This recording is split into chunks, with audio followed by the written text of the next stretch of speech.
can see, andito na tayo ngayon sa kanal ng Stockholm. So chill na lang tayo muna dito habang nanananaw ng mga tao na tumitingin sa atin habang nandito tayo sa kalagitnaan ng kanal ng Stockholm. Yes, kanal! Pero hindi katulad ng kanal sa atin na amoy imbornal. So andito tayo ngayon at dagat. I-enjoy. Time check. Mag-aalas 7 na ng gabi pero tirik na tirik pa rin ang araw. At ibig sabihin, mahaba pa ang araw natin or hapon natin or gabi natin para mamasyal dito sa boat ride natin ngayong gabing ito.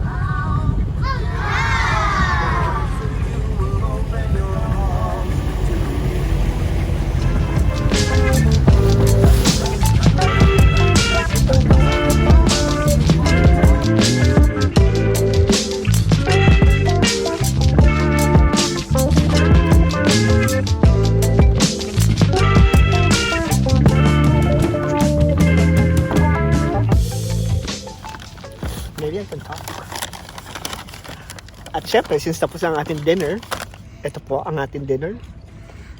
Can you show them? So tapos na. So kakainin natin itong isa sa pinaka-popular na dessert dito sa Sweden. And what do you call this? Chocoblad? Chocolate balls. Chocolate ball. Ito ang isa sa mga famous kung meron tayong pandesal or pandikoko sa Philippines. Dito meron silang chocolate blow.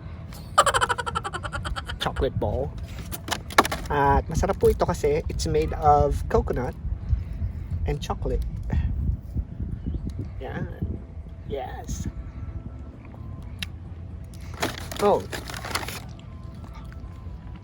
We're in the middle of nowhere. But just a few minutes away from here. Yan na po ang capital, ang Kapitolyo ng Sweden, Stockholm. Dahil kahit nandito tayo sa syudad, may mga spots dito sa Stockholm na parang nasa probinsya lang kayo. Tulad nito. And again, hindi po ito lake. Sea pa rin to kasi maalat ang tubig dito. This is good.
Don't dive. Oh, no.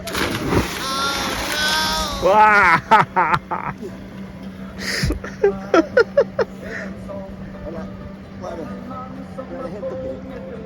It's nice. Is it nice? Yeah. Are you lying? A little bit. Peter, come on, you don't miss this opportunity. Yan, nagkakasubuan na po. So since tumalo na sila, so I guess dapat tatalo na rin ako dito sa Nagyeyelong Tubig na to. So pray for me. Hindi nyo na makikita sa vlog dahil wala nang kukuha ng video natin. Oh no! Pero wag daw i-miss yung opportunity na to, kaya yes, I'm coming! I'm just vlogging! So tara na po. At mukhang peer pressure na ito. Okay, see ya. Sa totoo po ang bali-balita, sobrang lamig ng tubig. Titanic levels.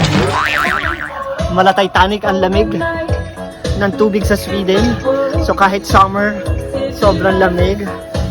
So, wala pang 5 minutes, umahon na tayo. Pero at least experience natin tumubog sa tubig na nagyayelo.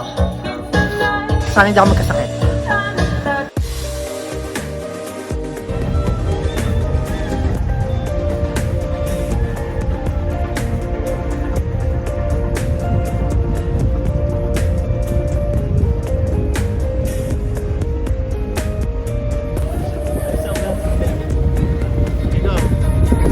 So boats in Stockholm is like a car, like a private car. You can just ride.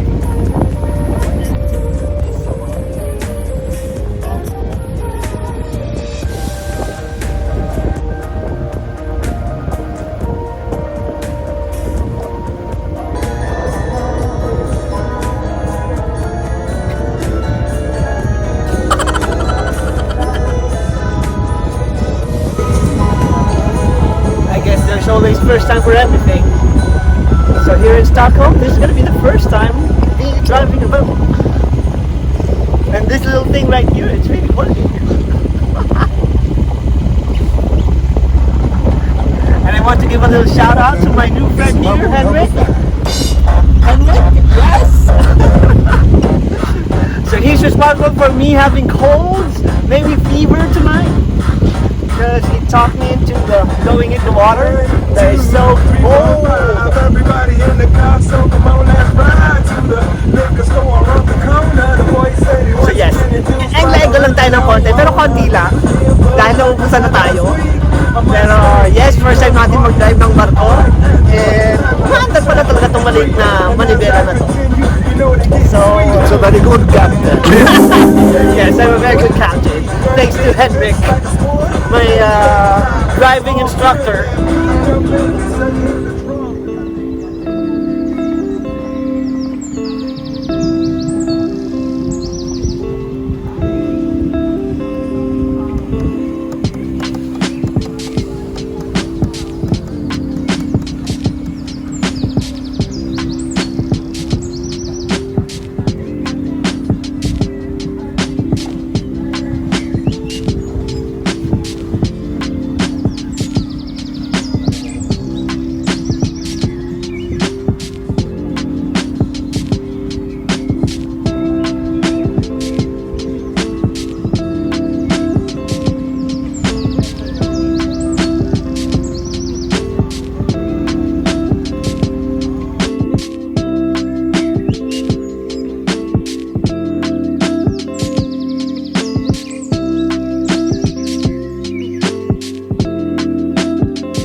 That's the Karolinska?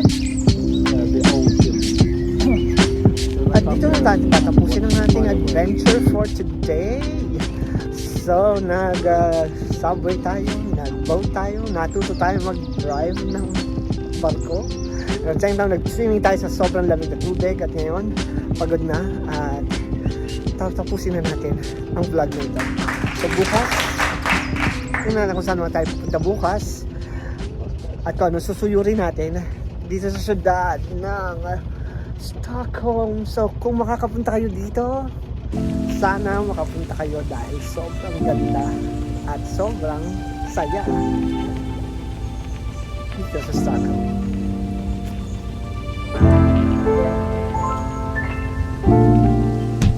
Parang walang pandemya. Papansin nyo, ang mga tao dito wala masyadong masks. Ang mga tao dito masyadong parang komportable sa paglalakad at hindi iniinda ang pandemya. Not that hindi sila safe. Ito ay dahil sa mataas ang rate ng vaccination dito sa siyudad ng Stockholm.